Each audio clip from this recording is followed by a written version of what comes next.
A racist cop slaps a quiet black woman in open court, thinking she's just another nobody. But as the room holds its breath, she slowly rises, revealing she's the judge. And in the next 4 minutes, everything he thought he controlled, the courtroom, the law, his power begins to collapse. Before we continue this powerful story, let us know where you're watching from. If you enjoy stories like this, subscribe to the channel, because tomorrow we have another powerful story you won't want to miss. Charleston woke slowly that morning, beneath a pale veil of fog that rolled in from the Atlantic and settled between cobblestone streets and crumbling church steeples.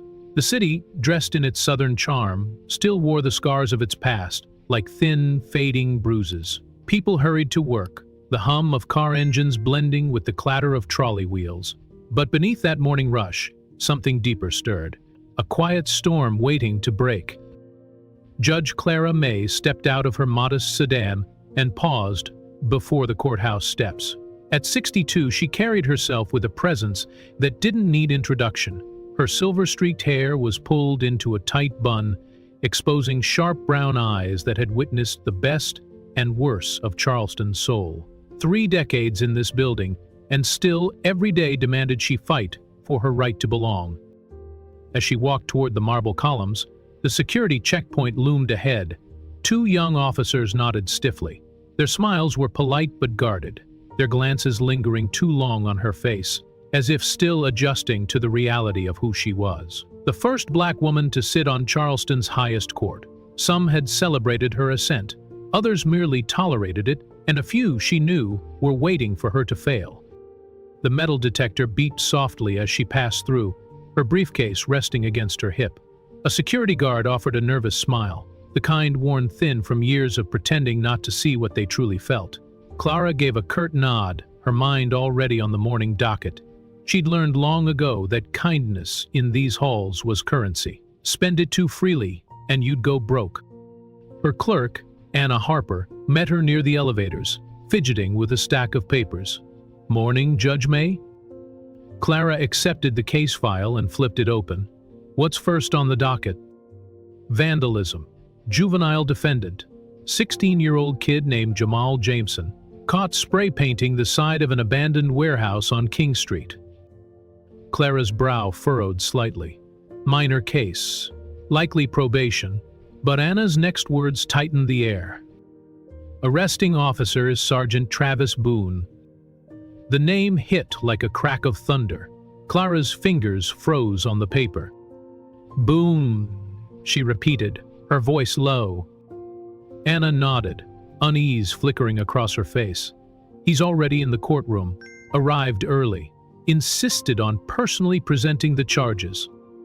Of course he did. Travis Boone, clean-cut, mid-40s, Charleston born and bred, a third legendarian cop who wore his badge like a family heirloom.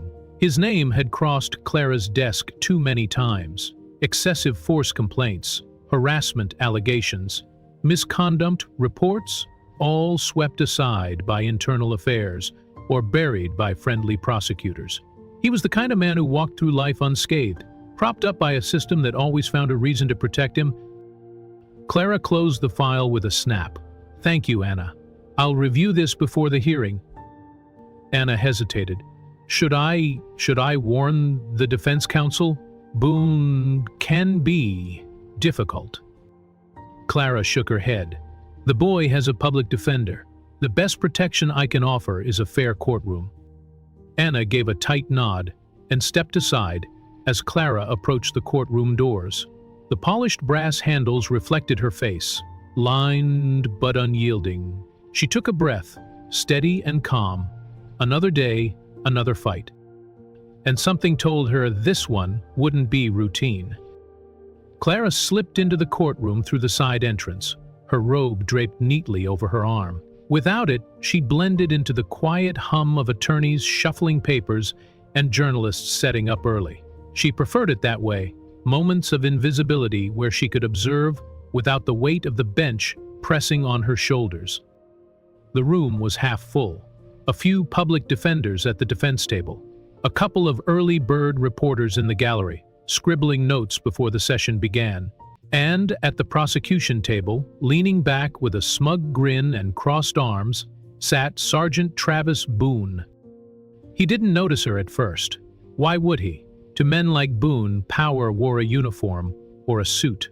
Without her robe, Clara was invisible, another woman in the background, easily dismissed. The defendant, Jamal Jameson, sat hunched beside his overworked public defender, 16 years old, thin frame, nervous eyes darting across the room. He clutched the sleeves of his oversized hoodie like armor. Clara's heart tightened.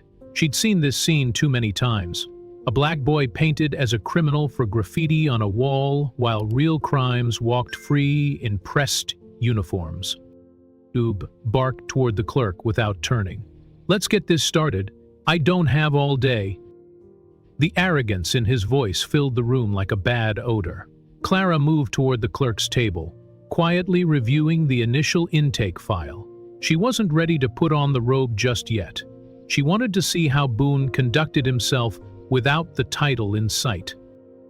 But Boone, noticing her for the first time, scowled and stepped forward. "Hey," he snapped, voice sharp. "You here for the defense? File clerk, this area's restricted." Clara didn't look up right away. She calmly flipped the page. "Am speaking to you, ma'am," Boone pressed, his tone thick with condescension. "You don't belong over here."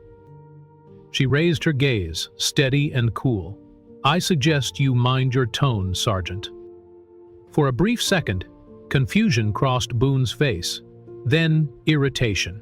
He took a step closer, looming over her, body language aggressive. "I don't know who you think you are," he said, voice low but threatening. "But this is my arrest, my courtroom this morning. You want to shuffle some papers? Do it from the back." Clara's voice was calm, almost surgical. "This isn't your courtroom, Sergeant." But he didn't hear her. He heard only defiance, a woman in his way. And then it happened. A sharp, open-handed slap cracked across the air, loud enough to stop every whisper in the room. The sting of it echoed off the marble walls. A gasp rippled through the few people present. Pens dropped. Coffee cups froze mid-air. Clara didn't move. The blow landed across her cheek, but her eyes never wavered. She stood still, spine straight, face turned slightly from the force of the slap, but her focus never left Boone's eyes. And for the first time, he faltered. Confusion slipped into the cracks of his arrogance. A flicker of uncertainty danced across his features, as the room around him went deathly silent. The fluorescent lights overhead hummed quietly. No one moved. No one breathed. Until Clara spoke. She turned her face slowly, locking eyes with the man who had just laid his hand on her without hesitation or thought. Her voice was calm, colder than the slap that had just struck her. "Sergeant Boone, is this how you greet officers of the court?" The question sliced through the tension like glass. A whisper broke from the gallery. Someone exhaled sharply, as if realizing too late what they were witnessing. Boone blinked, confusion giving way to defensiveness. "What are you talking about?" he barked. You're not..." He gestured wildly, stumbling over his words. The clerk's voice trembled from the side. She's not in her robe." Boone's jaw clenched, trying to piece together what his arrogance had blinded him to. He scanned the room, searching for allies. The two uniformed officers stationed at the back suddenly found something very interesting on the floor tiles beneath their boots. Clara took one step forward, then another. The distance between them became a chasm. She ascended the bench, slow and steady. One step, another. The sound of her heels echoed like thunder in the silent room. Boone's mouth parted slightly, his eyes tracking her as she rose higher, until she stood above him, not as a clerk, not as an assistant, but as the presiding judge. She took her seat, adjusted the microphone with a deliberate calm, and rested her hands lightly on the bench before her. The courtroom didn't breathe. And then, finally, she spoke again. "Sergeant Boone," she said evenly, "you have just committed assault on a sitting judge in open court. Do you deny this?" His face flushed red. "I didn't know who you were. You weren't in your robe. How was I supposed to—" "It is not what I asked," Clara interrupted, her voice cutting cleanly across his excuses. "Yes or no, Sergeant?" The silence stretched like a taut wire. Boone's shoulders rose, a mixture of rage and fear contorting his features. Finally, he spat the words, "Yes, but I didn't mean—" She raised one hand, palm outward, stopping him cold. "You've meant it your whole career, Sergeant. You just never thought the wrong person would stand in your way." And in that frozen moment, the entire courtroom realized something Boone had not. This wasn't going to disappear quietly. Not today. And somewhere beyond those cold marble columns, Charleston was about to wake up to a reckoning. For a long, stretching moment, silence wrapped the courtroom like thick fog. Sergeant Travis Boone, chest heaving slightly, stood frozen in the center of it. His hand, just minutes ago so quick to strike, now trembled faintly by his side. The courtroom, once his arena, had shifted beneath his feet, and still, Judge Clara May didn't flinch. She adjusted her chair behind the bench, her posture erect, her voice cold steel wrapped in velvet. "Sergeant Boone," Clara said, each word slow, deliberate, impossible to mistake. "Did you just strike a sitting judge in open court?" The silence stretched, then cracked. Boone let out a scoff that barely masked his rising panic. "I didn't know who you were. You weren't in your robe. How the hell was I supposed—" "This is not what I asked," Clara interrupted sharply. "Yes or no?" The question hung in the air like a blade. The clerk at the front, Anna Harper, fumbled nervously with her pen, her knuckles white. The boy at the defense table, Jamal Jameson, wide-eyed and silent, watched the scene unfold as if seeing justice for the first time. A few attorneys began discreetly raising their phones, camera lenses peeking over the edges of folders, recording what they instinctively knew was history in the making. Boone's bravado faltered. "Yes," he finally growled through gritted teeth. "But it wasn't like—" "Thank you, Sergeant," Clara cut in, her voice calm but unyielding. "The record will reflect your admission." A quiet gasp rippled through the courtroom. No one moved. No one dared breathe too loudly. She turned toward the bailiff, Officer Carter Lang, standing stiff ballet near the wall. "Officer Lang, is this courtroom currently under surveillance?" "Yes, Your Honor," Lang responded, his voice steady. "Both audio and video. Footage is recorded to the secure judicial archive and remote backup." "Good," Clara said, her voice cooling further. Then the assault was captured in full. Boone shifted uncomfortably, the weight of the cameras finally sinking in. The confidence he wore like armor cracked under the fluorescent lights. You can't do this," he stammered, struggling to catch his balance. This is entrapment.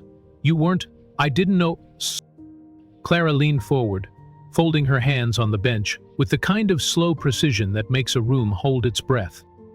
"Mergent," she said, voice like glass under pressure.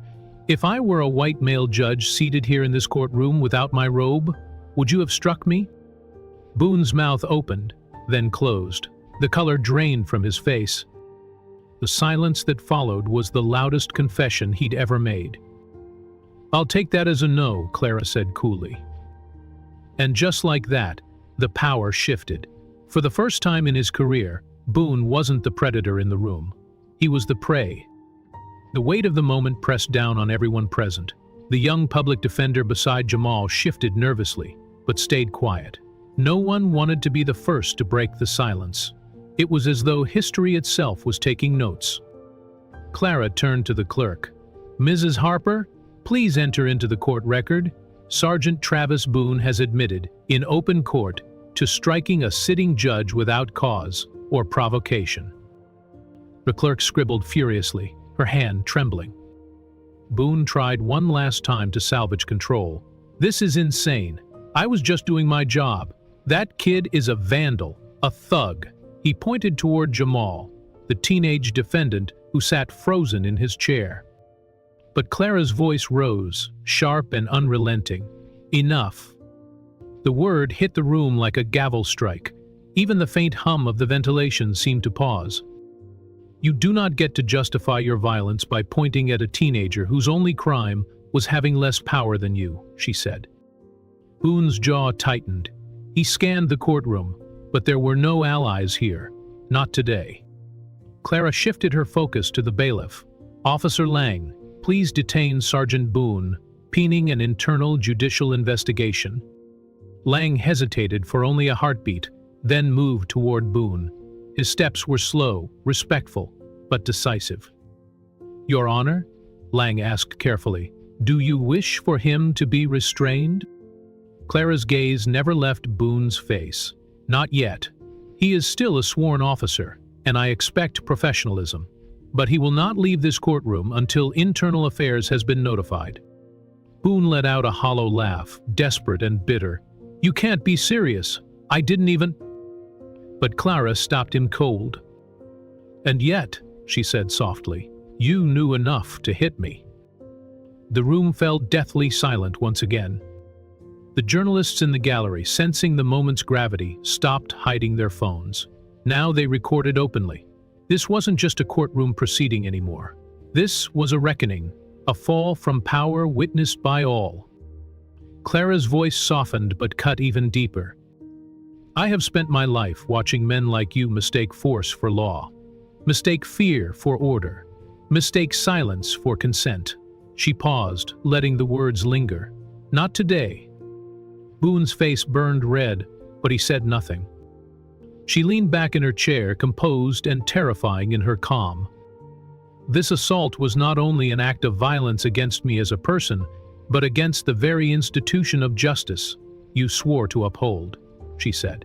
And it will be answered. Her gavel struck the bench once, sharp and final. In that instant, every person in that courtroom knew. The cover-ups, the buried complaints, the old boys' network protecting Boone, they wouldn't save him now. The system that had shielded him for decades had finally found someone it couldn't silence. The weight of the revelation still hung in the air as Clara's gaze swept across the room. She could see it in their faces, the realization that something irreversible had just happened. The journalists lowered their phones, exchanging wide-eyed glances. The attorneys sat straighter in their chairs. Even the fluorescent lights seemed brighter now, illuminating a truth too big to ignore. But Clara wasn't finished. She turned toward the defendant's table where Jamal Jameson sat, still frozen in disbelief. His small frame barely filled the chair, and yet, in that moment, his presence felt larger than life. Clara met his eyes and saw what too many had carried through these doors, the expectation that justice wasn't built for people like him. She refused to let that remain true today. Clara cleared her throat softly. Due to the actions of the arresting officer, the integrity of this hearing has been compromised.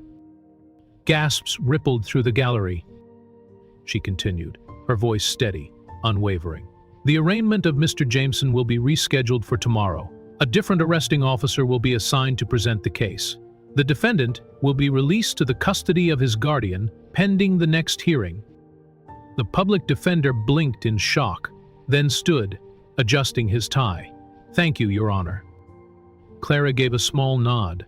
Escort your client out the west exit, and ensure his safety as he leaves. The young boy stood, casting one last uncertain glance toward Boone. There was no fear in his eyes now, only a quiet understanding of what had just happened. A shift in power, a break in the cycle.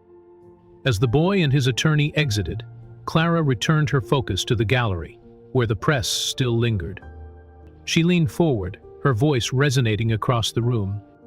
I want the record to show what happened today, not just because of who it happened to, but because of what it represents. A sworn officer acting under the color of authority committed an unprovoked assault in this courtroom. If the law cannot protect those who uphold it fairly, we are no longer a democracy. We are something far darker. The words hung there, heavy and undeniable. Boone stood silent, no longer the man who'd strutted into the room an hour before. Officer Lang remained by his side, posture steady, hand resting near his belt, not in threat, but in readiness. Clara's voice softened, though her resolve did not. "This is no longer about a slap," she said, her gaze sweeping across the room. "It's about power unchecked, arrogance unchallenged, and justice unserved." Her gavel struck once more. "This hearing is adjourned." The sound echoed long and deep through the marble halls beyond. And outside the courthouse, Charleston was already beginning to stir. The heavy wooden doors of Clara's chambers closed behind her with a dull thud, muffling the whispers still echoing through the courthouse halls. She stood for a long moment in the quiet, breathing in the scent of old books and polished oak, steadying herself. Her cheek still burned faintly from the slap, but it was the weight of what had just unfolded, not the sting, that made her pulse race. Her bailiff, Carter Lang, waited near the corner of her office, arms crossed over his broad chest, his face unreadable, but his jaw tight. They had worked together for nearly a decade. He had seen her battle injustice in the courtroom, face down entitled attorneys, and hold her own against hostile colleagues.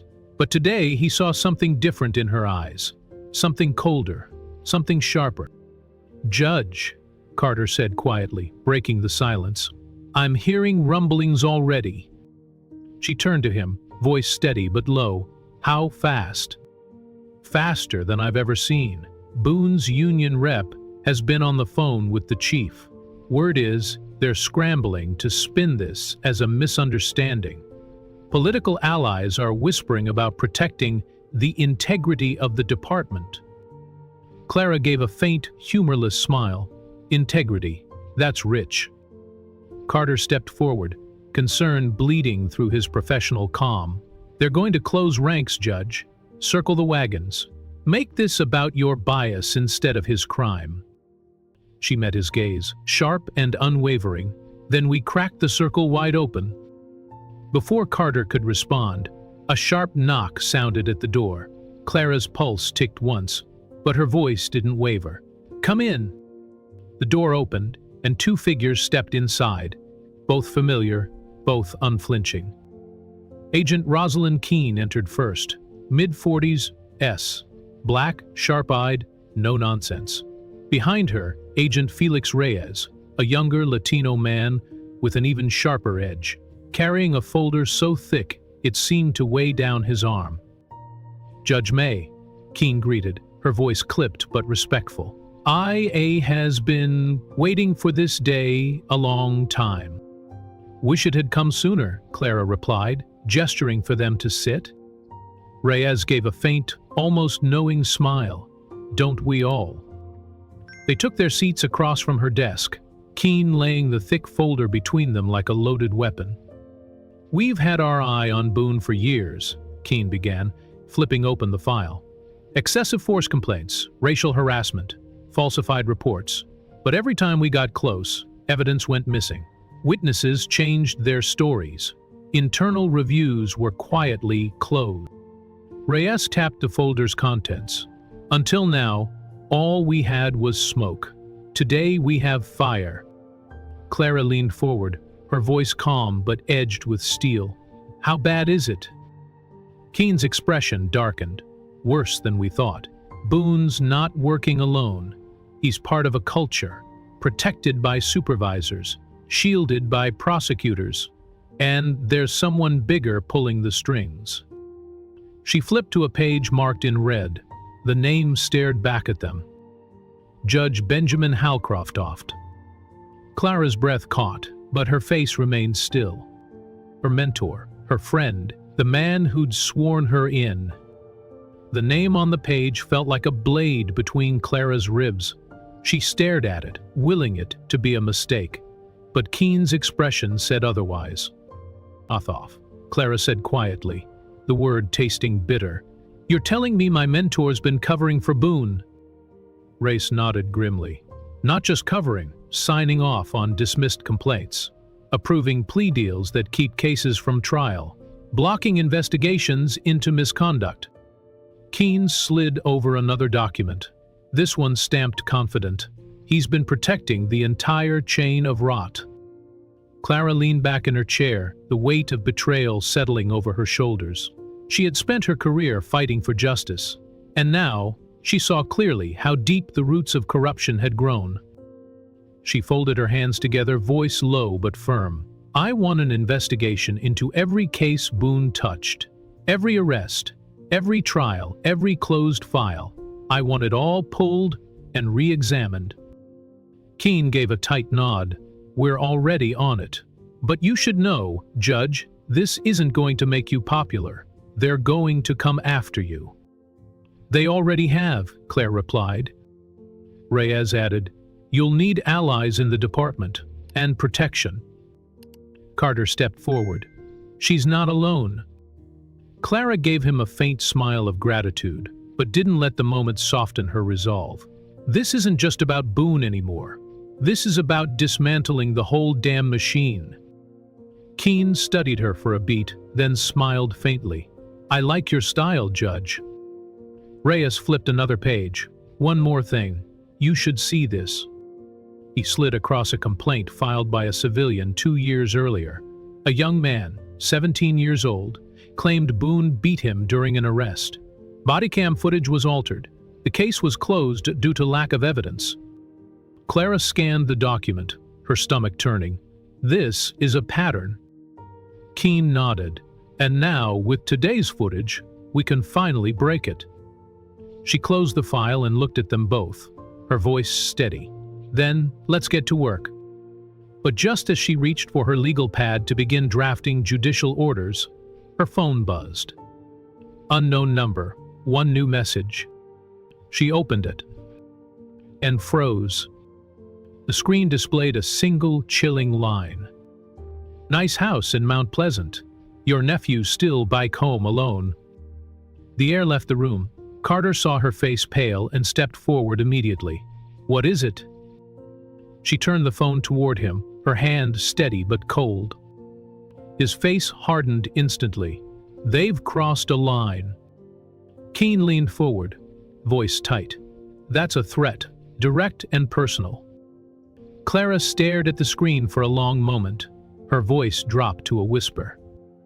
This just became war. The room filled with a heavy silence as Clara processed the threat. Her family, they were no longer bystanders. They were targets. And the people who had sent that message knew exactly how to strike where it hurt. Carter grabbed his phone without waiting. I'll have your nephew pulled from school immediately.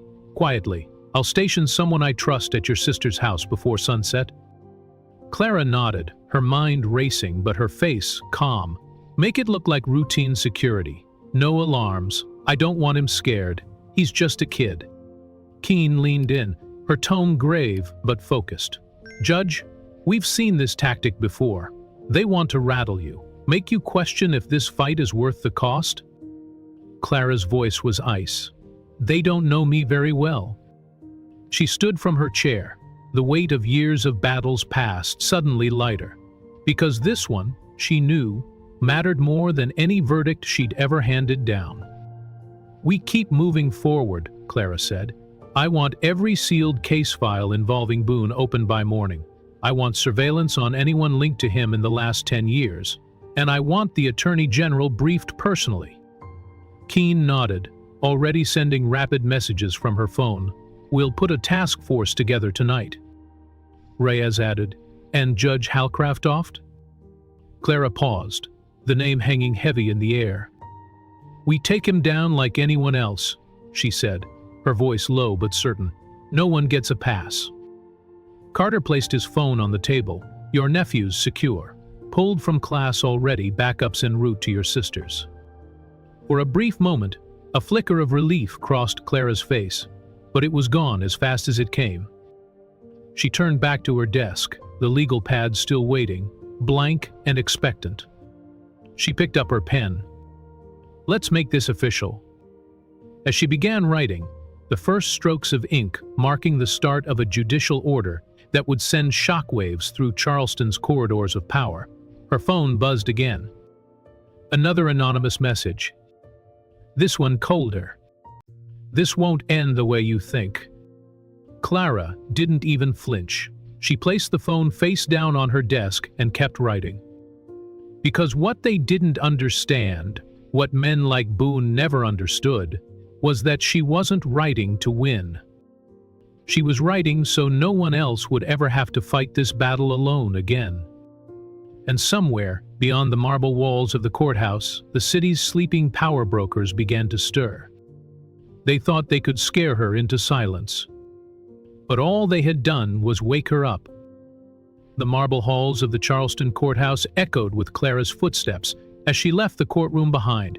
She moved like a storm contained within human form, measured, deliberate, but crackling with energy.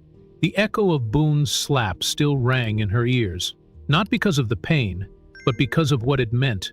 For years, she had carried the weight of quiet warnings, the burden of dismissive stares, but now, someone had dared to turn their threat into action. Her chambers offered little refuge. Carter Lang was already waiting for her, standing by the window, scanning the street below. His shoulders were tight, his jaw set like stone. "Judge," he said without turning, "it's begun." She didn't need to ask what. She knew. Every corrupt hand in Charleston was now reaching for the same lever: silence. Carter turned, his voice low. "Boone's union is working overtime. Their legal teams are already drafting a statement, spinning this as a misunderstanding fueled by high tensions and courtroom confusion. The mayor's office is advising you to step back quietly, take a leave of absence, let this blow over." Clara removed her coat and draped it over the back of her chair. Her hands rested briefly on the desk, steadying herself against the storm she'd known was coming. "I'm not stepping down, and this won't blow over." Carter crossed his arms. "It's worse than just the union. I'm hearing whispers from downtown, old political families, donors. They're saying if you don't make this disappear, they will make you disappear. Figuratively or literally, unclear." A chill settled in her chest, but it did not shake her. "I knew the price of speaking out," she said softly. "I just hoped the bill wouldn't come due this soon." Before Carter could respond, a sharp knock interrupted the room's uneasy quiet. Rosalind Keene stepped in, sharp-eyed and purposeful, followed by Felix Reyes, already flipping through his tablet. "We just confirmed what we feared," Keene said. "The network protecting Boone isn't confined to the department, City Hall, the DA's office, some elements in the judiciary. They've been covering for him for over a decade." Reyes added, voice clipped, "And now they're circling the wagons." Clara's stomach turned, but her face remained still. "What about my family?" Keene exchanged a glance with Carter before answering. "We've discreetly pulled your nephew from school. No incident. Our deputies has secured your sister's house. 2 plainclothes officers outside, plus remote surveillance. No sign of threats yet, but it's only a matter of time." Clara closed her eyes briefly. The weight of personal risk had never scared her, but the thought of her family being dragged into this war of innocent lives paying the price for her stand, that chilled her in ways no courtroom ever had. "Keep them safe," she said quietly, "whatever it takes." Carter placed a hand on her shoulder, steady and unshakable. "We will." But the room still felt colder than before, and deep down, Clara knew the system wasn't just defending itself. It was preparing to strike back. By late afternoon, the first cracks of resistance appeared in the city's power corridors. Charleston's chief of police, a man named Nolan Mathers, requested an urgent meeting with Clara. But it wasn't a private conversation. He brought with him a half a dozen city officials, political advisors, and the mayor's senior aide, each one more concerned with headlines than justice. They gathered in a sleek downtown conference room, glass walls reflecting the rising storm clouds outside. Clara stood alone on one side of the table, their wary faces staring back at her, like a jury already prepared to deliver its verdict. "Judge May," Nolan began, his voice low but rehearsed, "we're asking you to reconsider the pace of your investigation. Charleston's stability is at stake." Clara met his gaze, cold and unblinking. You're not worried about stability. You're worried about exposure. Room tensed. The mayor's aide tried a softer tone. There are processes in place for a reason. IA, oversight committees, ethics boards. Let the system do its job. Her laugh, soft and sharp, cut through the room like a scalpel. The system protected Boone for 20 years. Where was your concern when complaints vanished? Where was your process when families buried their truth? Nolan leaned forward, tone darkening. You're walking a dangerous line, Clara.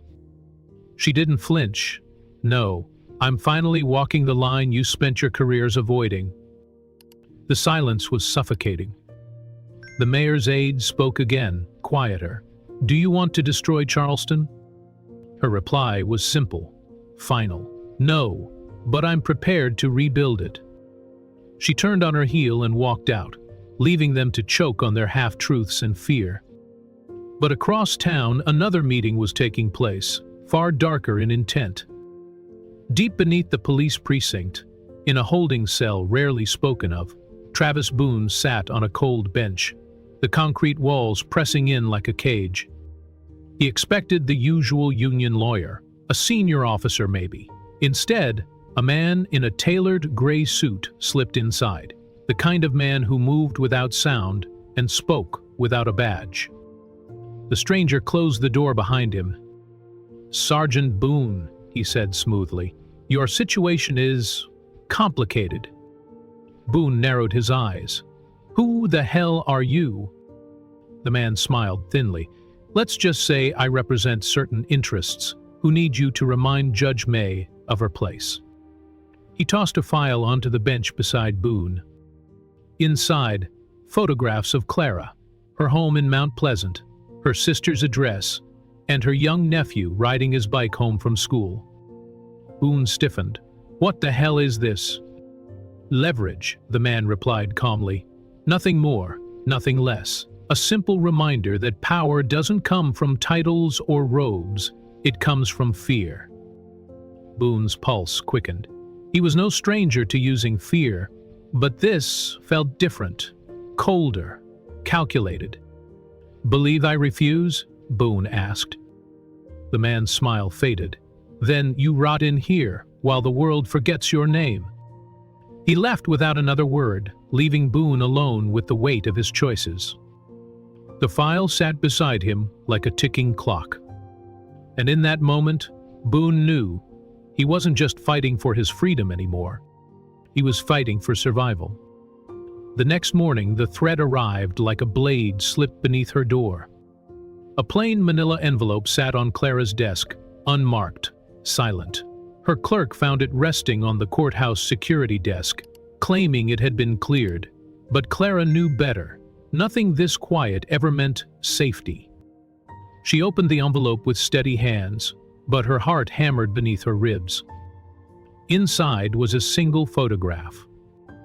Her nephew, 12 years old, brown backpack, scuffed sneakers, riding his bike down a quiet Mount Pleasant street, a place that should have been safe, a childhood moment that should have belonged only to family. On the back of the photo, in thick black marker, 5 chilling words. Stay in your lane. Carter found her staring at it, unmoving. His voice was sharp. Judge? She turned the photo toward him, and his face went pale. I'll increase security at the house. Pull in an extra unit. No one gets near them. Clara's voice was flat, cold. It's not enough. Not anymore. She picked up her phone and dialed a number she never thought she'd need. This is Judge Clara May. Get me the U.S. Marshal's office and the Department of Justice. Within hours, a federal task force was activated. Clara's request was simple and absolute. Remove jurisdiction from Charleston entirely. Too many favors. Too many alliances. Too many blind eyes. This was no longer a city matter. It was federal now. Agent Keene returned to her chambers, face grim but determined. It's done. DOJ is moving in. Boone's custody, your protection, all of it. Federal oversight effected immediately. Clara leaned against her desk, fatigue weighing on her, but her voice steady. Good. Charleston can't be trusted to police itself. Carter stood near the window, watching the courthouse square fill with protesters again, their signs brighter, their voices louder, their courage building by the hour. You've just declared war, Judge. Clara's gaze didn't waver. No, they did, the moment they threatened my family. She turned back to her desk, legal files waiting for her signature. But before she sat, she paused. The photograph still rested there, its message sharp against the quiet. Stay in your lane. They thought they could scare her off the road. Instead, they'd forced her to take the wheel. That night, long after the courthouse lights dimmed, Clara walked the quiet halls alone. Every step echoed like a warning and a promise. She wasn't just walking through a courthouse anymore. She was walking through a battlefield. And the fight had only just begun. The next morning, Clara opened her inbox to find it flooded. Headlines screamed across local news outlets. Activist judge oversteps authority. Judge Clara May under fire for bias, unfit to preside. News anchors debated her impartiality. Editorials painted her as a radical who had abandoned judicial neutrality in favor of personal crusades. Commentaries, who had never stepped foot in her courtroom, accused her of creating chaos to feed her ego. But the most venomous attacks didn't come from the press. They came from shadows. Thousands of anonymous social media accounts flooded platforms with hashtags like Light on the Bench, most recently, Sign on Writing on the Bench, Shallow in Chaos. Some posted doctored images of Clara at civil rights protests, cropped and edited to make her look threatening. Others accused her of financial misconduct, political activists. It was coordinated, precise, and relentless. She sat in her chambers scrolling through the noise, her heart cold but steady. Keene stood nearby, reading the flood of disinformation from a second monitor. Carter leaned against the doorframe, his arms crossed, jaw clenched. They're trying to bury the truth in noise, Carter muttered. Keene nodded. Bot networks, paid PR consultants, classic playbook. Smear the messenger so nobody questions the message. Clara's fingers paused over the keyboard. Do we know who's funding it? Tracing it now, Keene replied, but early signs point to PACs linked to the Charleston Police Benevolent Association and private contractors with ties to the mayor's re-election fund. Carter sighed, shaking his head. So it's bigger than we thought. No, Clara said quietly. It's exactly as big as I feared. The worst blow came later that afternoon. A sealed memo from Internal Affairs arrived on her desk. Its contents confirmed what her gut had already suspected. Judge Benjamin Halcroftoff, her mentor, her former ally, the man who had guided her early career, had personally signed off on at least 6 internal reviews that cleared Boone of misconduct. He had dismissed cases, redirected investigations, and protected Boone from accountability for years. The betrayal stole the breath from her lungs. For a long moment, Clara sat alone in her chambers, staring at Halcroft's signature at the bottom of those reports. She remembered the advice he once gave her on her first day as judge. Don't let your heart cloud your rulings. This bench belongs to the law, not to your feelings. Now she saw the irony for what it was. He hadn't upheld the law. He'd protected power. And today, that power had come to collect its debt. But as the pain settled in her chest, something colder rose to replace it. Resolve. She wiped a tear from her cheek and reached for her phone. Rosalind, she said when Keene answered, get me a list of every case Halcroftoff touched in the last 10 years. We're opening those files tonight. While Clara fought the battle in courtrooms and headlines, chaos brewed behind locked doors. At Charleston's holding facility, Travis Boone sat alone, anger simmering in his gut. His pride had been gutted, his badge stripped, and his name splashed across every news feed in the state.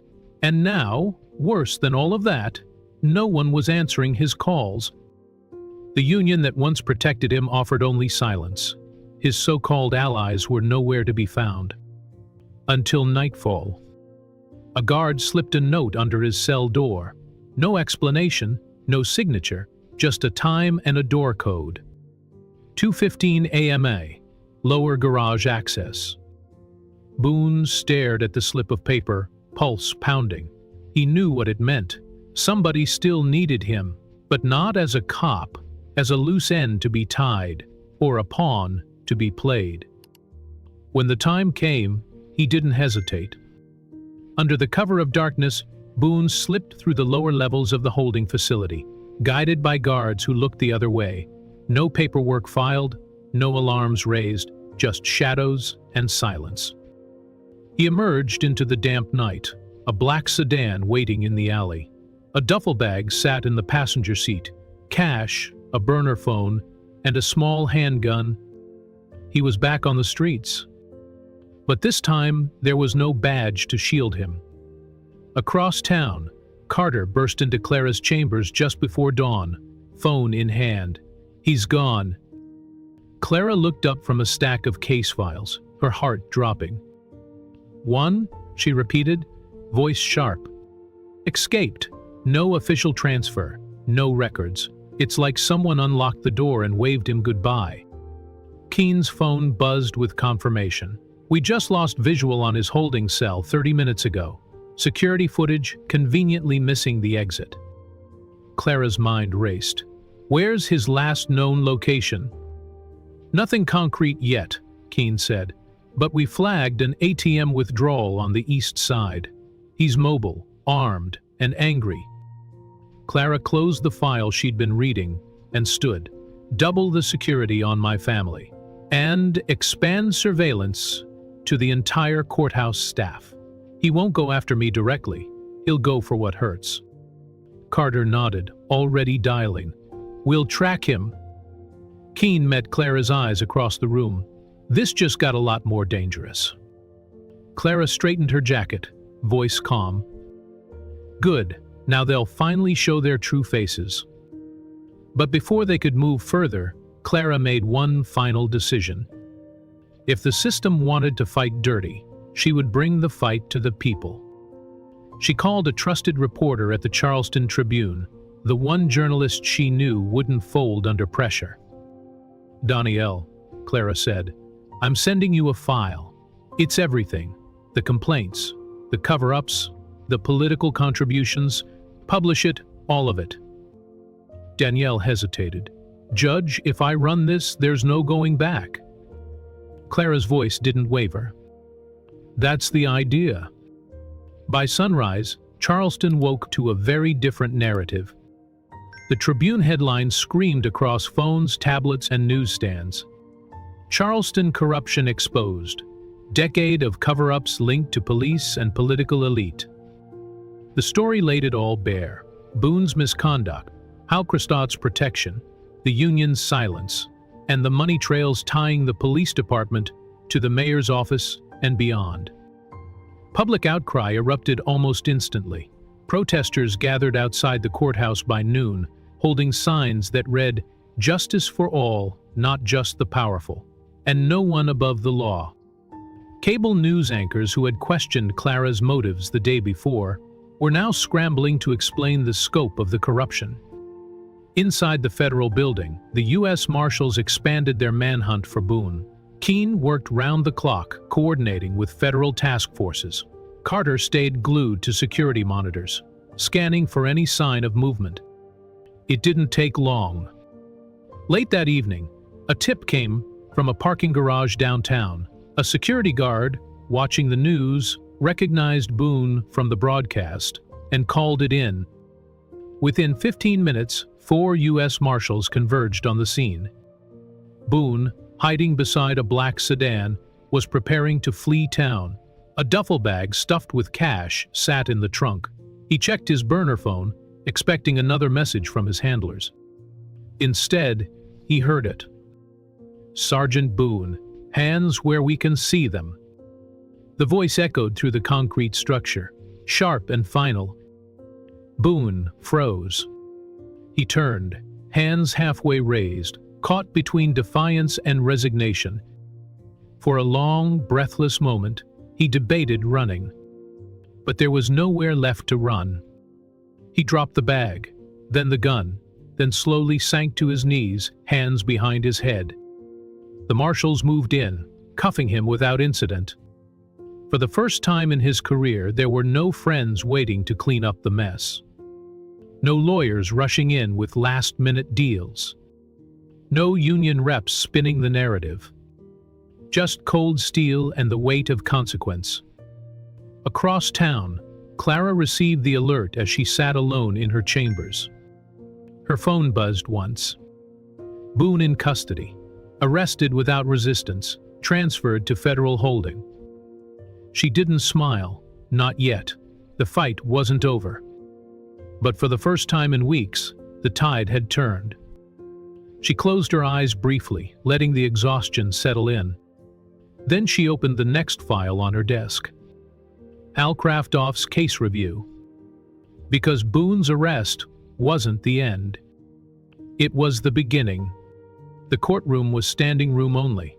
Cameras lined the walls like silent witnesses, their red lights blinking in quiet judgment. Reporters jostled for position along the gallery benches. Every major news outlet in Charleston, and several from beyond, had shown up for what they already called the most consequential judicial announcement in the city's modern history. Judge Clara May stood alone at the center of the storm. She wasn't in her robe. No bench today. No gavel. Just her voice, steady against the storm. She adjusted the microphone. The room went quiet. "I stand before you today," Clara began, "not as the victim of an assault, but as a servant of the law whose duty is to expose corruption wherever it hides." Her eyes swept across the rows of faces, some sympathetic, some skeptical, and others waiting for her to slip. "Effective immediately," she continued, her tone unwavering. "I am recusing myself from presiding over the case against Sergeant Travis Boone. This is not an act of retreat. It is an act of clarity. I recognize the need for impartiality in our courts, but impartiality does not mean silence." A ripple ran through the crowd, murmurs of approval, gasps of confusion. She drew a breath, steady but fierce. "This is why I am calling for a full federal investigation into the Charleston Police Department, the District Attorney's Office, and the judicial leadership of this city." The room exploded. Cameras flashed. Reporters shouted questions. Clara raised a single hand and the room hushed. Too long have complaints vanished into the void. Too long have power and privilege shielded those who abuse their badge and their bench. Behind her, Agent Rosalind Keene and Agent Felix Reyes from Internal Affairs stood like twin pillars of steel. They exchanged a glance, then Keene stepped forward with a thick file in hand. "The record," Keene said, her voice cutting through the noise. "We are unsealing an investigative report naming 12 individuals under review for misconduct, obstruction of justice, and conspiracy." The room froze. Reyes opened the file, reading the names aloud one by one. A captain, a lieutenant, 3 street sergeants, 2 prosecutors, a deputy chief, and finally, Judge Benjamin Kraftoff. The name hit the courtroom like a dropped stone. Clara's former mentor, her friend, the man who had helped shape her judicial career. Somewhere in the gallery, someone gasped audibly. The silence that followed was suffocating. But Clara didn't flinch. She spoke again, voice clear as glass. "This is not vengeance. This is accountability. No one, not a single person in our system of justice, should be above the law." She paused, letting the words settle like dust in the air. "I step aside from this case, so the truth can stand taller than my pride." And in that moment, Charleston was forced to reckon with a question it had ignored for far too long. Who watches those who wield power? And what happens when one of their own refuses to look away? By nightfall, the city trembled beneath the weight of revelation. Outside the courthouse, crowds gathered with signs and voices raised in outrage. Some called for resignations, others for reform. But all of them knew what they had just witnessed was bigger than one slap, bigger than one corrupt cop. This was a reckoning.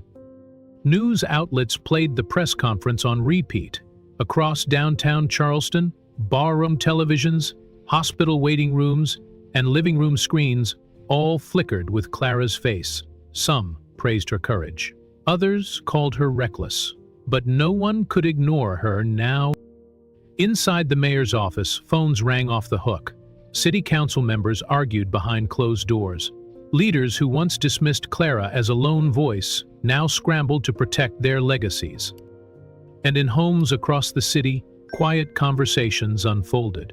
Parents explained to their children why a judge had to risk everything just to be heard. But in Clara's chambers, the storm outside faded into quiet. She sat alone at her desk, her back straight but tired, staring at the stack of files still waiting for her review. Names, complaints, transcripts, each one a story of injustice left unanswered. For a moment, doubt crept in. Had she done the right thing, or had she just torn the city apart? But then she thought of Jamal Jamison, the boy who would have been another forgotten statistic if she hadn't stood up. She thought of the countless others who never had anyone speak for them. Silence was never an option. She closed the file and leaned back, letting the fatigue wash over her, but not break her. The knock on her door startled her from her thoughts. Carter Lang stepped in, his face drawn, holding her office phone in his hand. "Judge, you need to hear this." He pressed the speaker button. A voice filled the room, smooth, familiar, cold. "Liar. It's Ben." Judge Halcraftoff. Her breath caught. "I imagine by now you've seen my name on that list. I won't insult your intelligence by denying it, but before you decide to burn it all down, understand this." His voice was steady, almost resigned. Charleston is a fragile city. Its peace is built on quiet understandings and uneasy alliances. You expose all of this. You don't just take down bad cops. You unravel the last threads holding this place together. A pause. "Do you really want that blood on your hands?" Silence hung in the room. Carter glanced at Clara, waiting for her response. She stepped forward, voice calm but cutting. Then let it fall. She ended the call without waiting for his reply. Because if the only way to hold this city together was to protect corruption, then maybe it was time for Charleston to learn how to rebuild from the rubble. The storm outside raged through the night. Sirens echoed in the distance as protesters filled the streets with chants of defiance. "Justice for all," they cried. "No more silence." But inside the courthouse, the halls were nearly empty. Clara remained in her chambers, the shadows long across her desk, lit only by the soft glow of her desk lamp. She leaned back in her chair, exhaustion creeping through her bones, but her mind refused to rest. There had been a cost to every decision she made. Friends lost, colleagues turned cold, mentors who once guided her, now revealed as protectors of rot. But she knew the price of silence was higher still. A quiet knock at the door pulled her from her thoughts. Carter stepped in, holding a cup of coffee and a small brown envelope. His face told her everything before he spoke. "This just arrived, no return address." He placed it gently on her desk. Clara opened the envelope carefully, her fingers steady despite the chill running down her spine.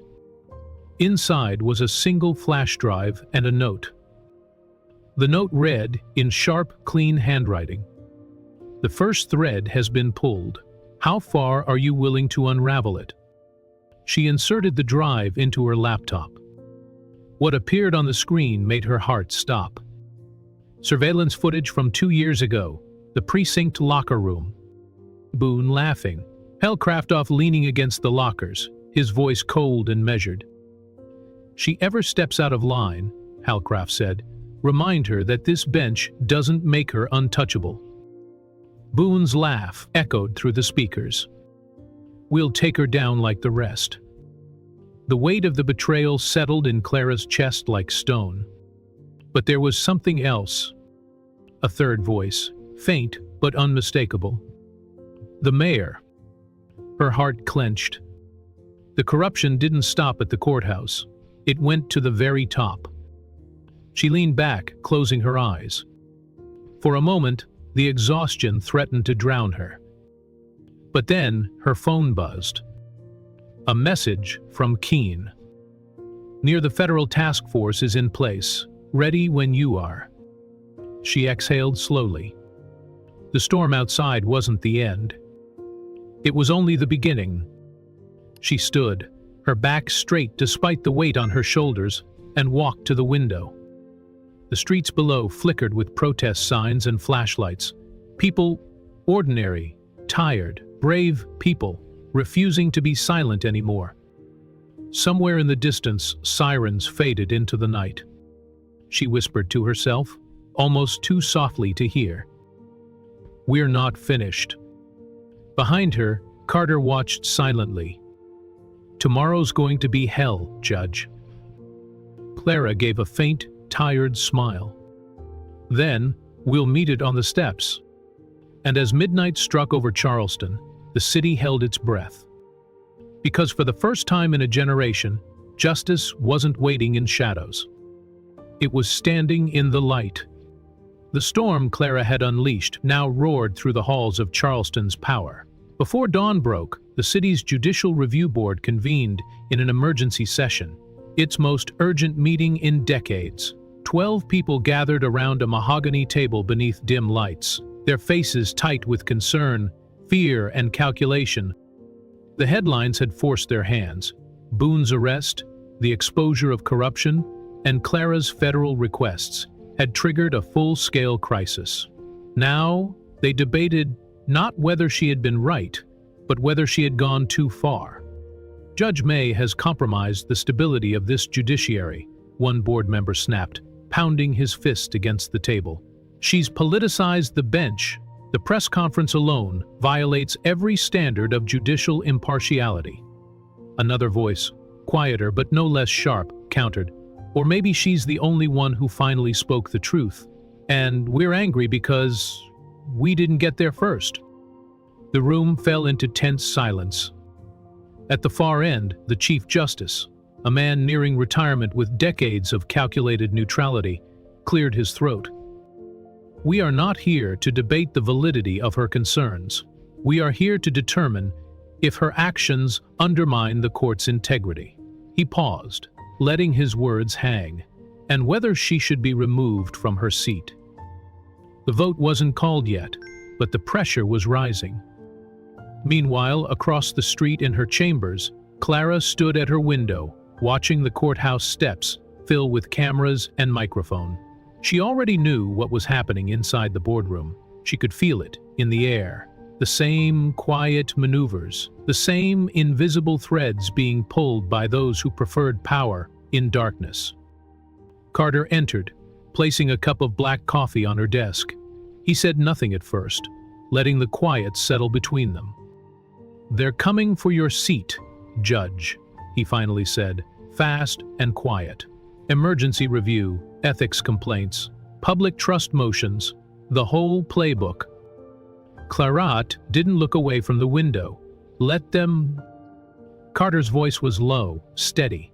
Are you ready to lose this bench? Clara turned, her gaze sharp but calm. The bench was never the goal. Justice was. If I have to burn this chair to shine a light on what's been hiding beneath it, then so be it. Before Carter could reply, her phone buzzed. It was Rosalind Keene. Jayas, Keene said, voice clipped. Reyes and I found something. You need to see it. Now. Minutes later, Keene and Reyes arrived, laying a slim folder on Clara's desk. Inside, pages of wire transfers, security contracts, and confidential reports, all leading to one name. Palisade Risk Solutions, a private security firm contracted by the mayor's office under the guise of public safety initiatives. But deeper in the files, Keene pointed to another name: Julia Spence. The journalist found dead 2 years ago under mysterious circumstances. An overdose that didn't fit her life. She had been investigating Palisade when she died. Reyes looked up from the file, his voice grim. They killed the story by killing the storyteller. Clara's jaw tightened, a chill creeping up her spine. The machine was bigger than she thought. But now she had its name. The next morning, Charleston woke up to headlines it couldn't ignore.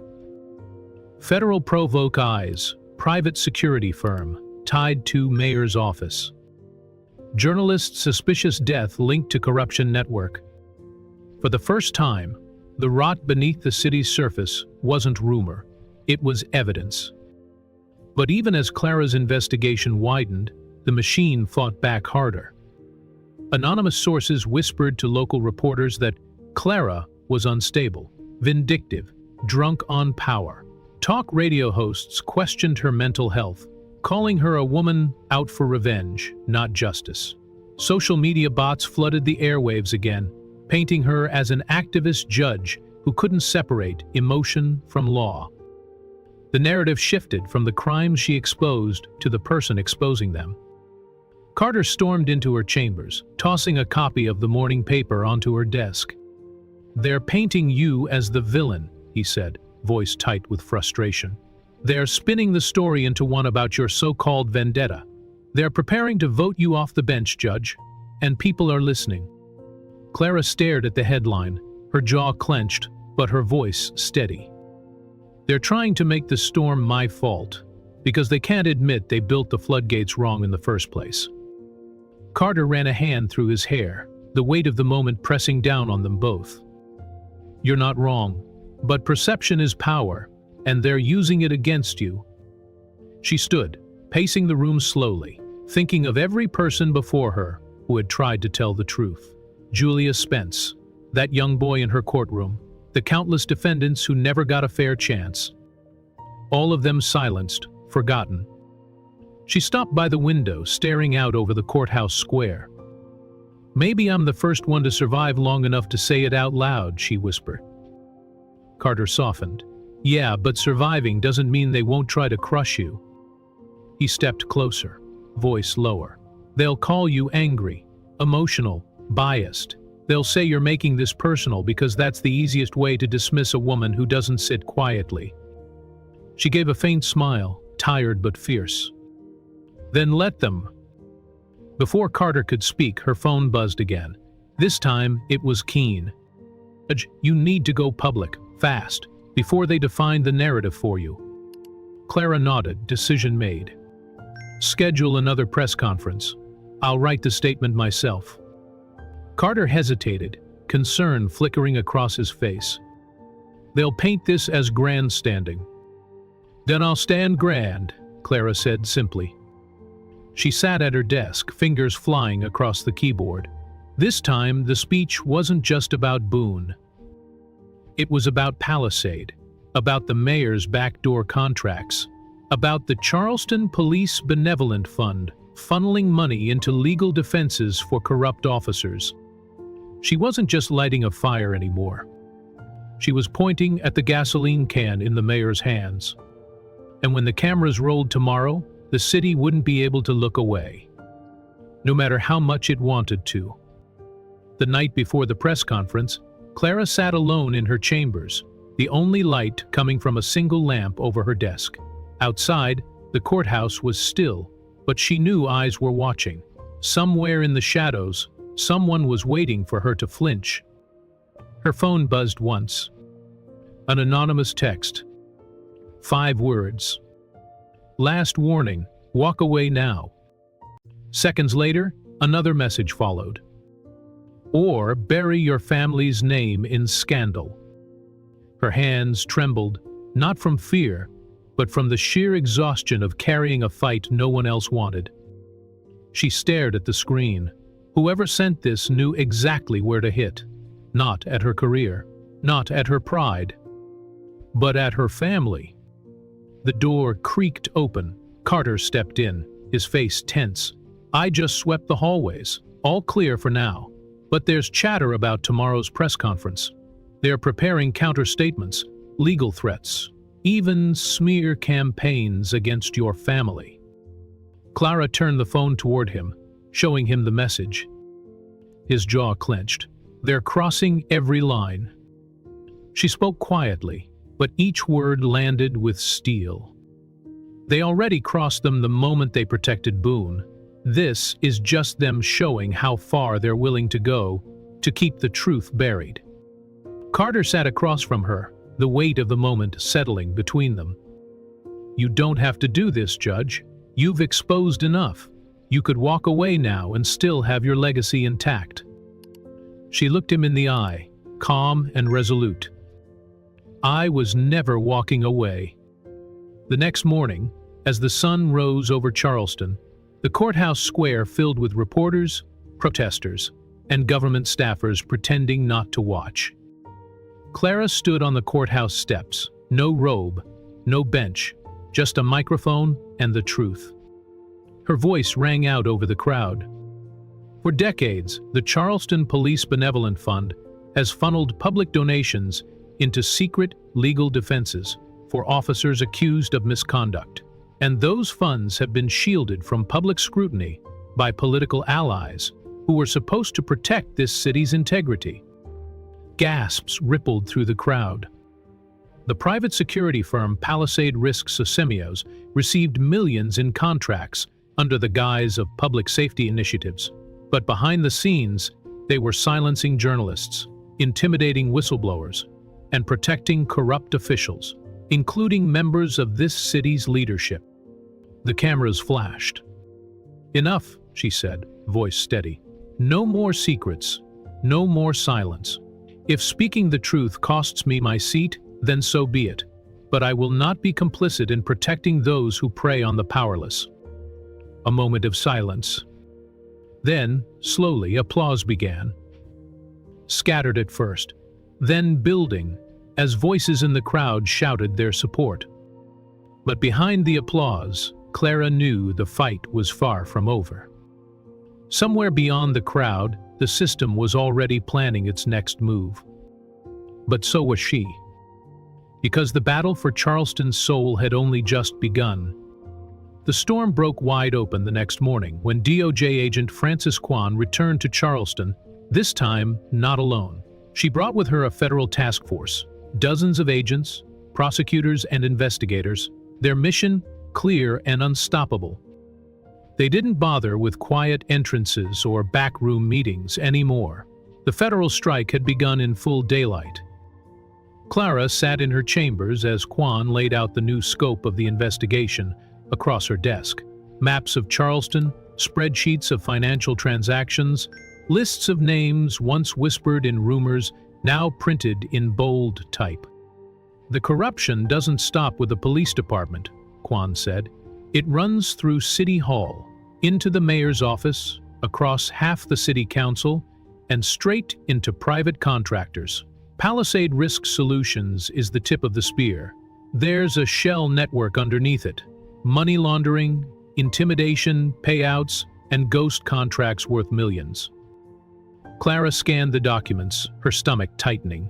She had known the system was rotten, but this was worse. It was organized. "Far does it go?" Clara asked quietly. Kwan didn't flinch. "Far enough that if we pull this thread, the whole sweater unravels." Across town, federal agents were already seizing city servers and searching council offices. Subpoenas hit inboxes like lightning strikes.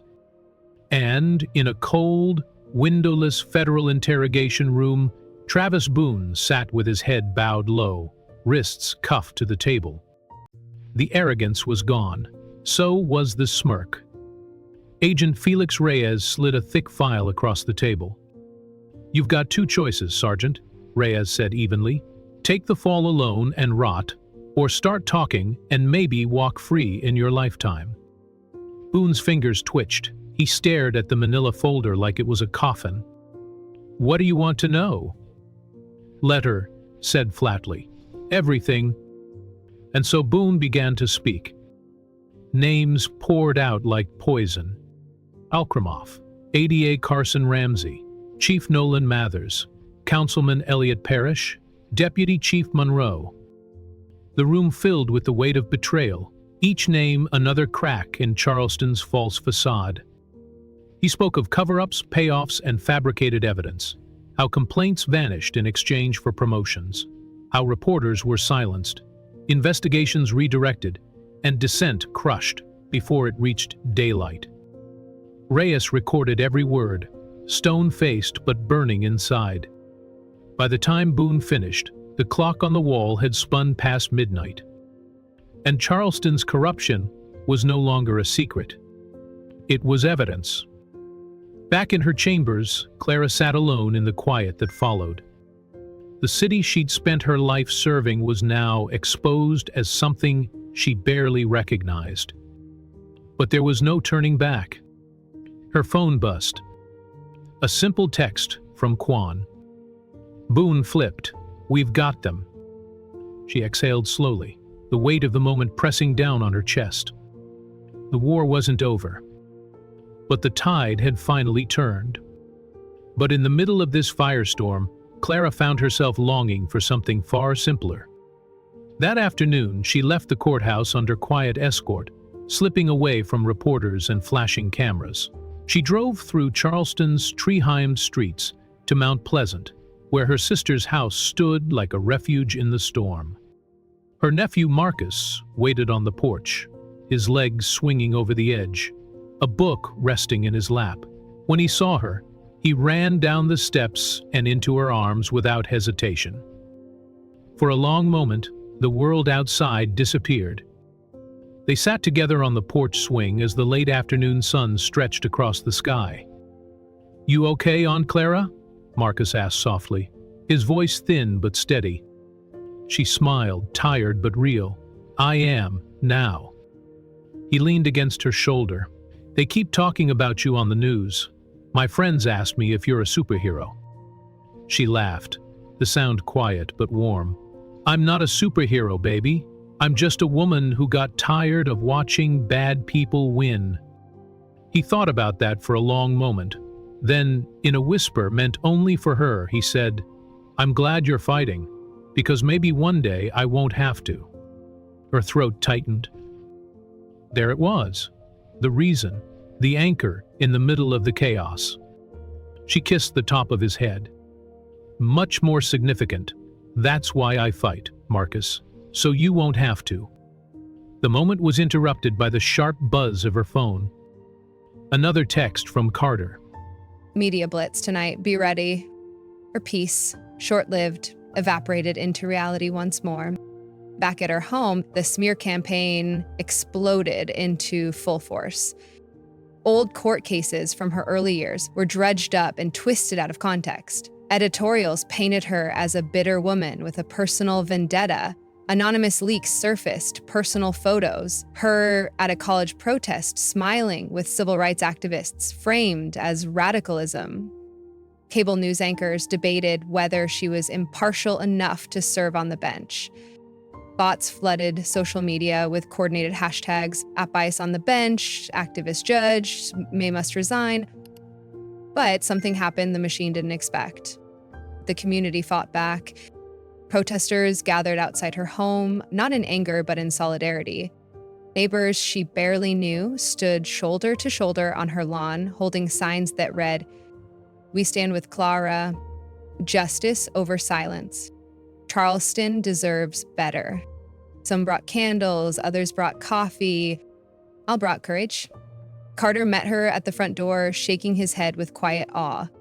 "You've got a wall of protection out here," he said, "and they're not leaving." Clara stepped outside, the night air cool against her face. She looked at the faces gathered there, young, old, black, white, tired, defiant, and something inside her steadied. The machine had power, but the people had resolve. And that, she realized, was the one thing corruption could never control. Before dawn broke over Charleston, the sound of sirens cut through the quiet streets like knives. Federal agents, clad in navy windbreakers with bright yellow letters, swept through neighborhoods that had long been untouchable.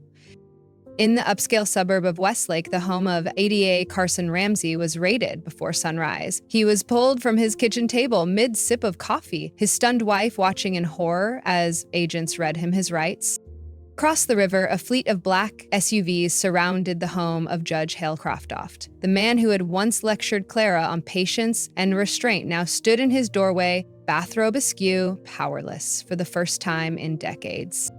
The mayor's office, silent and dark, was entered by federal investigators carrying search warrants that stretched pages long.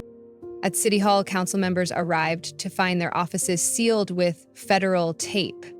Charleston woke up not to headlines of debate, but to headlines of reckoning. Federal raids rock city leadership, long-hidden corruption network finally exposed. From the bench to the streets, Charleston faces the truth. And outside Clara's home, the crowd that had gathered through the night erupted in cheers as the first alerts hit their phones. She watched from her porch, coffee cup in hand, the early morning light filtering through the oak trees. Carter stepped beside her, his voice quiet. "It feels like the start of something new?" She nodded, though the weight in her chest reminded her this wasn't an ending, or the end of something old. He gave a faint smile. Either way, it's something this city needed. She looked out over Charleston, the skyline touched by light, the streets stirring with life, and the people finally awake to the truth. The machine wasn't gone, but for the first time in years, it was exposed. And as long as it remained in the light, it could be dismantled. Her phone buzzed one last time that morning. A message from Agent Kwan. "Raids complete, first indictments filed, we're just getting started." Clara smiled faintly, then set the phone down. The war wasn't over. But today, Charleston took its first breath of clean air in a long, long time. And as the sun rose higher, painting the courthouse steps gold, she whispered to herself what had become her quiet promise since the day it all began. "We're not finished yet." The federal courthouse was packed from wall to wall.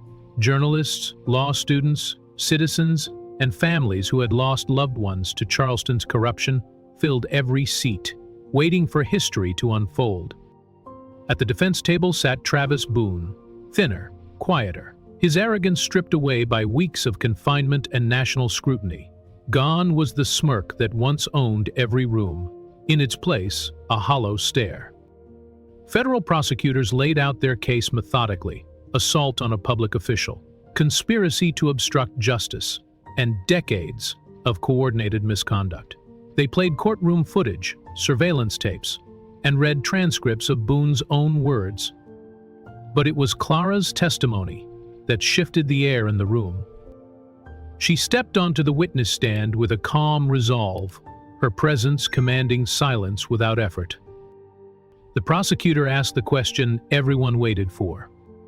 "Judge May, in your words, what happened that morning?" Clara took a slow breath, then spoke. "Struck me. Not because I provoked him, not because I posed a threat, but because in that moment, he believed I didn't matter. My robe wasn't on. My authority was invisible to him, because of who I am. And that is the rot we've allowed to grow." She paused, letting the silence stretch. "This isn't about me. It's about every person who walked into a courtroom hoping for justice, only to find bias wearing a badge." The defense attorney tried to paint her as emotional, biased, compromised. Cookie memories came again. "Judge May, would you say your personal feelings influenced your pursuit of this investigation?" Clara met his gaze, unshaken. "Truth isn't bias. It's justice. And sometimes, justice sounds personal, because injustice always is." The courtroom was silent, save for the steady ticking of the old wall clock. In that moment, she wasn't just speaking for herself. She was speaking for Charleston, for every silenced voice. And the jury heard it. As the trial drew toward its close, Boone's attorneys scrambled to mitigate the damage. They painted him as a man caught in a moment of poor judgment, not a symbol of systemic decay. But the evidence was too vast, the witnesses too credible, and the silence of his former allies too damning. Everyone who had once protected him now sat in quiet self-preservation, unwilling to risk their own fall. And Boone sat alone. The courtroom adjourned for the day, the verdict still hanging in the air. But that night, as Charleston tried to sleep, Clara's phone rang once more. Alcraft. His voice smooth, steady, but carrying the weight of desperation beneath the surface. "You've made your point, Clara. The city's bleeding. Walk away now, and I'll help preserve what little dignity this judiciary has left." She sat in silence for a beat, then replied coldly, "Dignity built on silence is just shame in a tuxedo." She ended the call before he could answer. Because tomorrow, the city would finally choose.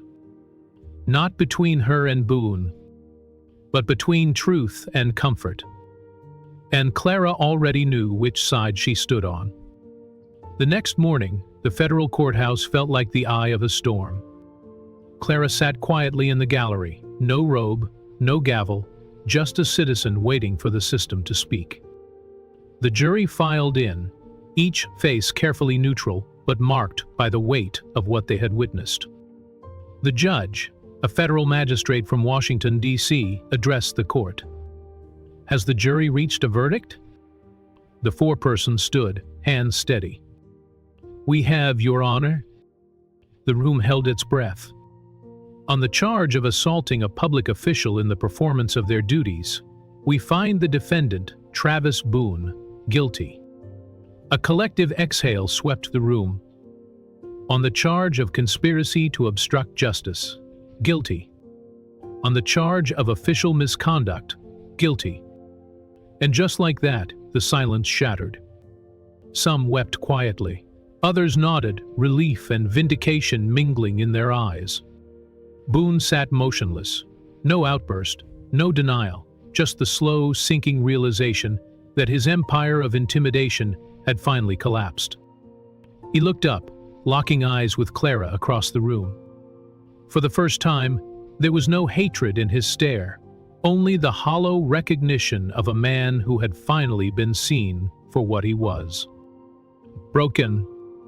The court recessed, but the shockwaves rippled outward. Within hours, ADA Carson Ramsey resigned in disgrace. His office released a brief statement citing personal reasons, but everyone knew the truth. Alcratoff's suspension was announced by noon.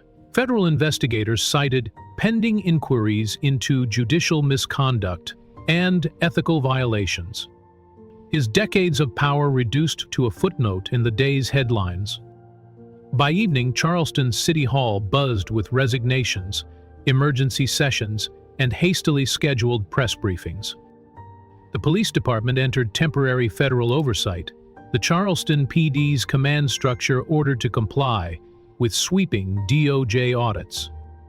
And perhaps most importantly, dozens of old cases, once buried in red tape and corruption, were reopened. Families who had waited years for answers now saw a second chance. Justice long delayed, but not denied. Outside the courthouse, the city stood still. For the first time in decades, Charleston felt like it could breathe again. But Clara didn't linger in the celebration. She slipped away from the cameras and the crowds, walking the familiar streets alone. She found herself back at the courthouse's main hall, where the marble floors and towering columns still whispered of history, both proud and broken. The courtroom where it all began was empty now. Quiet. She stepped inside, the silence pressing around her like an old coat. The bench stood empty, waiting for its next occupant. Clara approached slowly, her footsteps echoing in the vast space. She placed her hand on the smooth wood, feeling the weight of it. Not the power, the responsibility.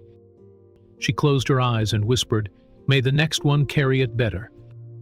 And in that quiet moment, The noise of Charleston faded away, leaving only truth behind. That evening, Charleston's skyline glowed beneath the fading sun, but beneath its beauty, the city was still reckoning with what had been revealed. Clara left the courthouse alone, walking the streets that had shaped her career and her convictions. No escort this time, no headlines following her steps, just the quiet understanding that the battle she fought was never truly about her. It was about every person who had been told to sit down, to be quiet, to accept injustice as the price of survival.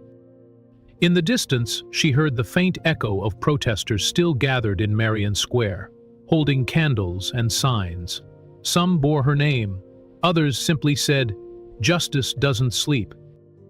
Her phone buzzed softly in her pocket. A text from Carter. "They're calling it the Charleston Reckoning." She smiled faintly, then tucked the phone away.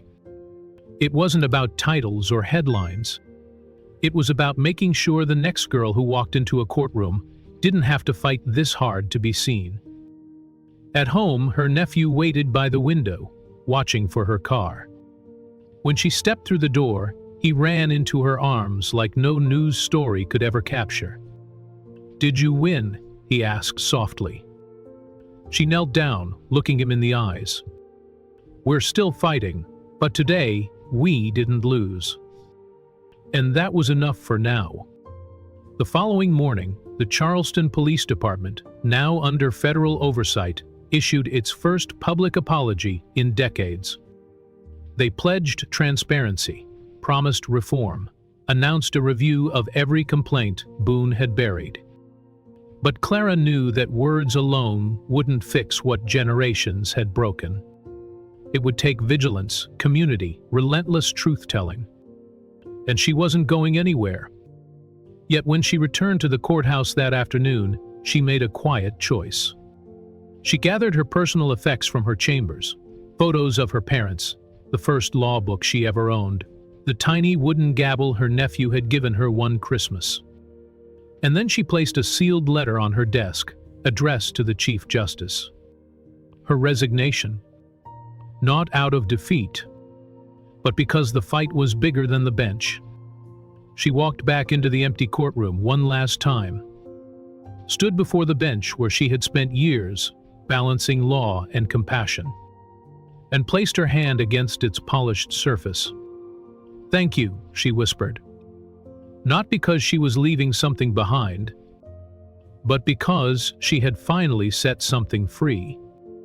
She turned, walking away from the courtroom, her steps steady, her shoulders unburdened. Behind her, the sun filtered through the tall windows, casting long beams of light across the empty rows of seats.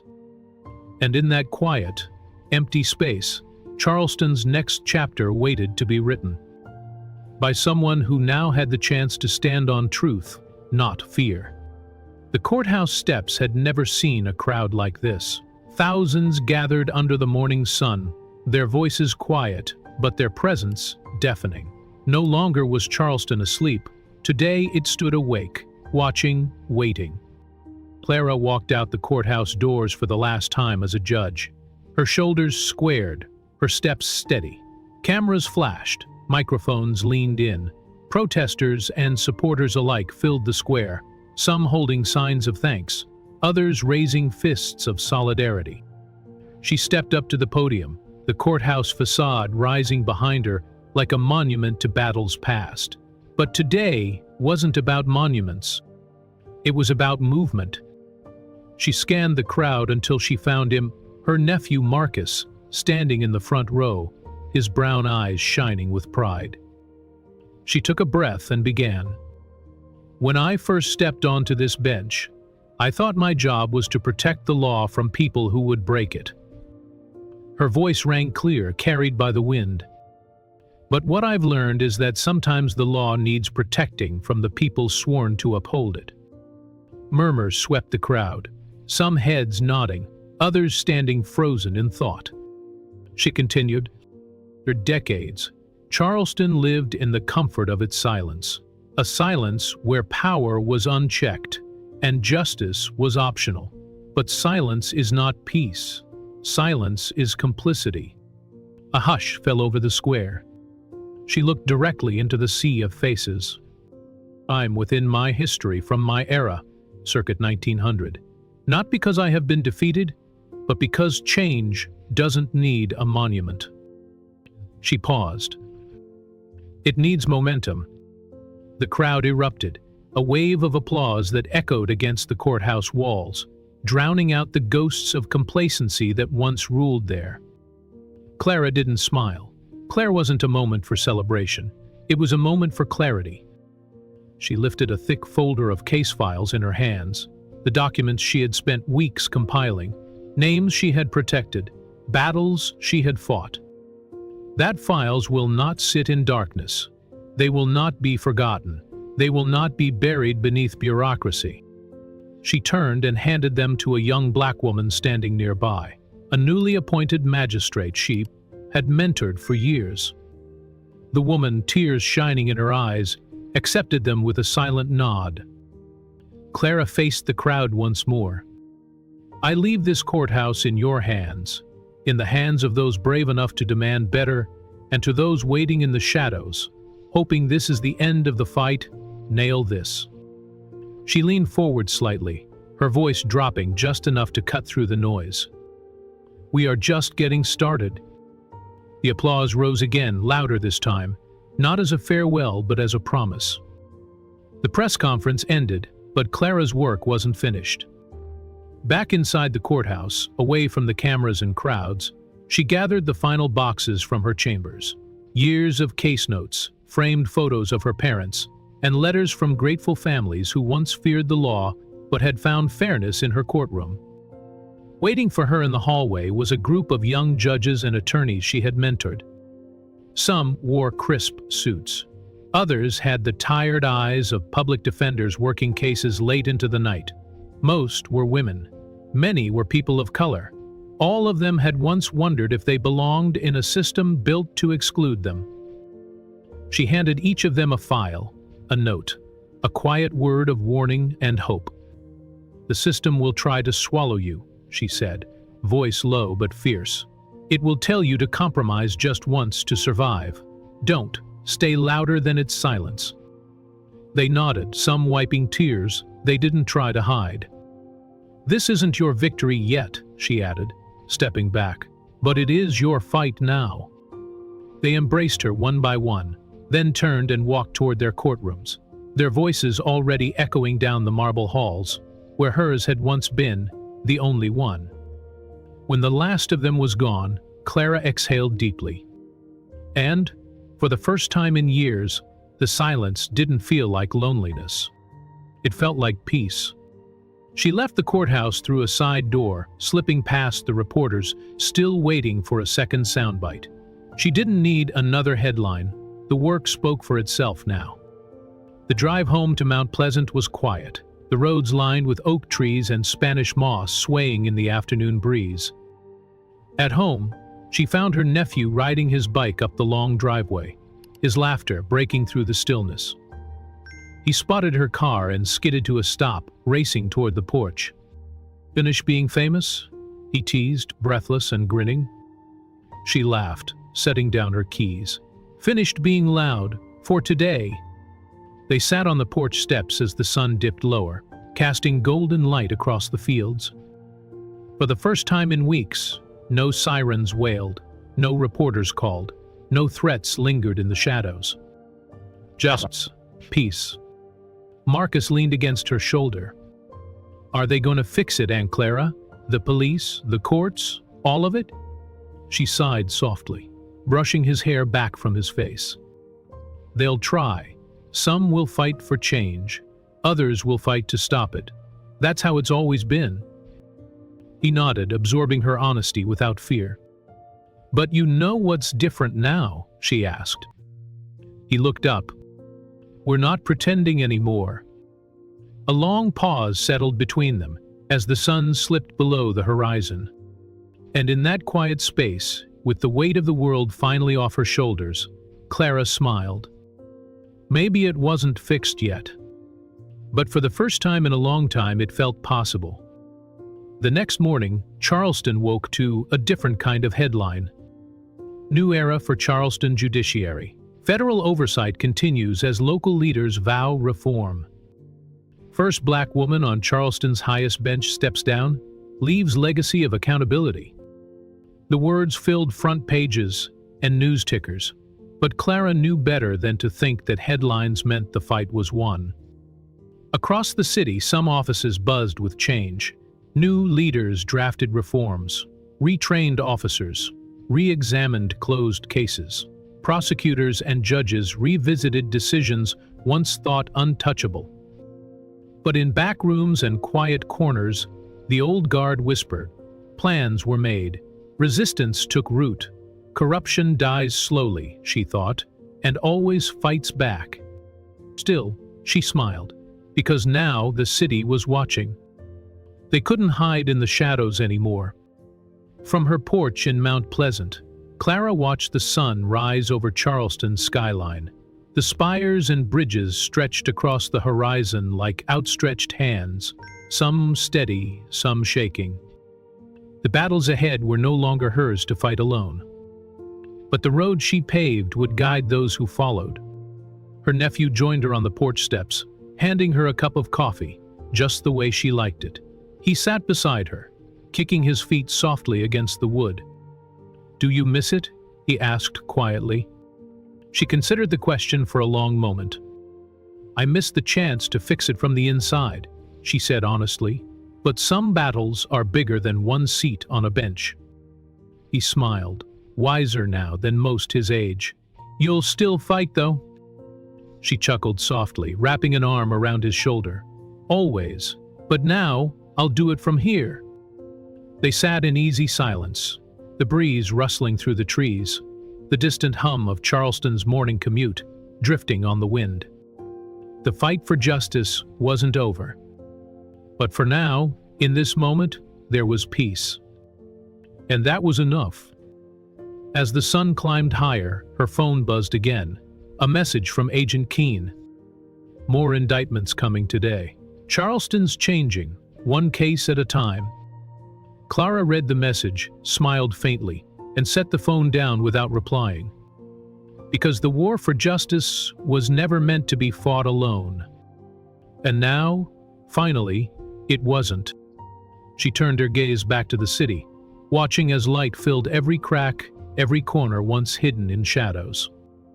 And in that quiet, powerful moment, she spoke the words she'd carried in her heart since the day this fight began. "Justice doesn't end in a courtroom," she whispered softly. "It begins wherever someone refuses to kneel." And in Charleston, for the first time in a long time, someone had finally stood.